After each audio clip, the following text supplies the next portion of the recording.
Welcome back to your class. आप देख रहे हैं स्क्रीन पर इंपॉर्टेंट प्रीपोजिशन, मुख्य अव्यय, प्रीपोजिशन अर्थात अव्यय।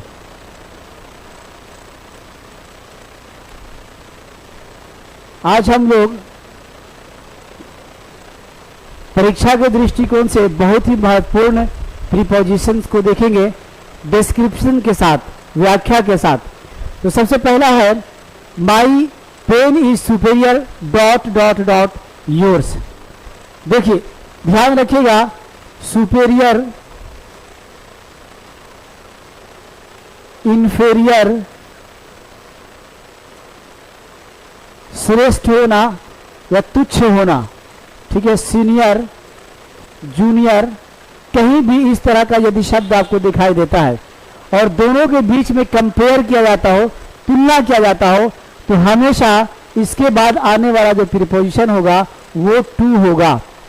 याद रखिएगा, जब दो वस्तुओं, दो व्यक्तियों के बीच तुलना होती है तो हमेशा जो है वो कंपैरेटिव डिग्री का प्रयोग होता है, एडजेक्टिव का कंपैरेटिव डिग्री का प्रयोग होता है, और उसके बाद आने वाला प्रीपोजिशन हमेशा देन होता है।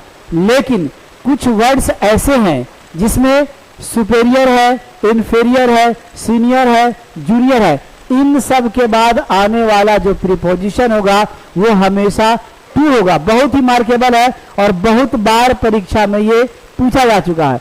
तो इसका सही उत्तर होगा to. My pen is superior to yours, यानी मेरा जो कलम है वो तो तुम्हारे कलम से ज्यादा बेहतर है। ठीक है, चलिए दूसरा प्रश्न है whom was she talking dot dot dot. किससे, whom was talking she, मतलब वह किससे बात कर रही थी। ठीक है, whom was she talking, तो टॉक के बाद आने वाला जो प्रीपोजिशन है वो हमेशा टू होता है। जैसे I am talking to you, मैं तुमसे बात कर रहा हूँ। Would you like to talk to me, क्या आप मुझसे बात करना पसंद करेंगे। Why are you talking to him, आप मुझसे क्यों बात कर रहे हैं। समझ गए। तो कभी भी टॉक के साथ आने वाला जो प्रीपोजिशन होगा वो टू होगा। टॉक टू मी, मुझसे बात करो। टॉक टू हिम, उससे बात करो। टॉक टू देम, उन लोगों से बात करो। ठीक है, इस तरह से। तो यहाँ पे जो प्रीपोजिशन प्रयोग होगा वो होगा टू। चलिए तीसरा नंबर का प्रश्न है, प्रीपोजिशन से भरना है। This is the more interesting dot dot dot the two. देखिए this is the more interesting, यह बहुत ही रोचक है।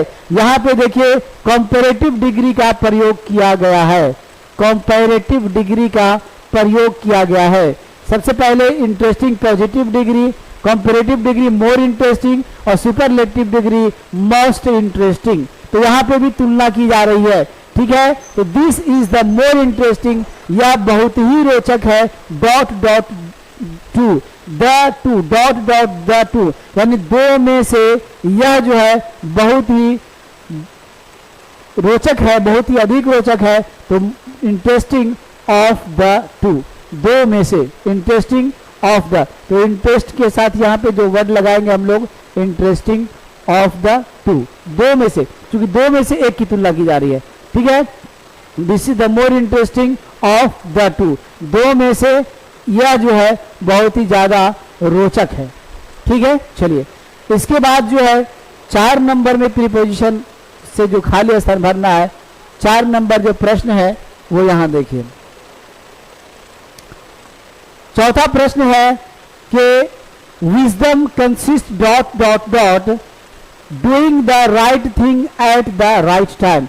विजडम यानी बुद्धिमानी, कंसिस्ट के बाद आने वाला प्रीपोजिशन इन, अर्थात कंसिस्ट इन, में निहित होना, में निहित होना, इसका अर्थ होता है में निहित होना।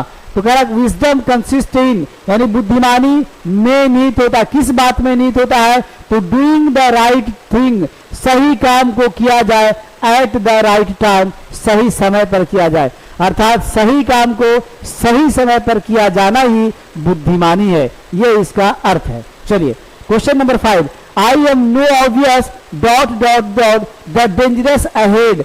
आई एम नो ऑब्वियस, यहां पे देखिए नो ऑब्वियस, मतलब ऑब्वियस का मतलब अस्पष्ट, नो ऑब्वियस मतलब स्पष्ट नहीं हूं, मैं इस बात से स्पष्ट नहीं हूं, किस बात से, द डेंजरस अहेड, आने वाला जो खतरा है, आने वाला जो खतरा है, मैं इस बात से स्पष्ट नहीं हूं। चलिए हर एक प्रश्न में एक क्वेश्चन को मैं आपके लिए छोड़ता हूं ताकि आप खाली स्थान में सही प्रीपोजिशन से आप भरे कमेंट बॉक्स में। तो आप ये भरेंगे कि इसमें ऑब्वियस के बाद आने वाला प्रीपोजिशन क्या होगा। मैं अर्थ बता दे रहा हूं, आई एम नो ऑब्वियस, मैं स्पष्ट नहीं हूं, मुझे जानकारी नहीं है, मैं अनभिज्ञ हूं, किस बात से, द डेंजरस अहेड, आने वाला जो खतरा है, आगे जो खतरा है, मैं इस बात से अनभिज्ञ नहीं हूं।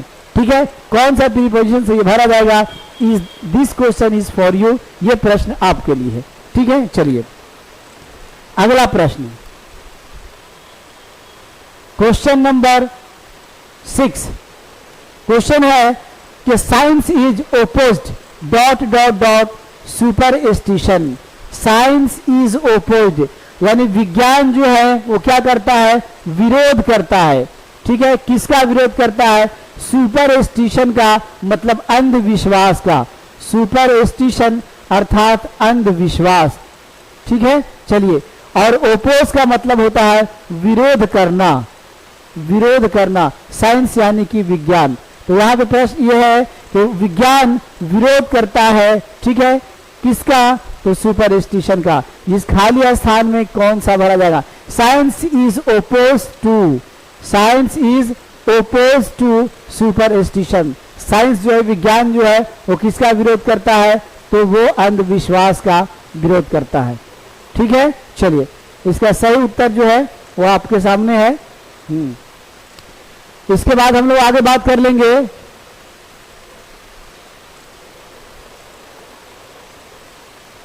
इस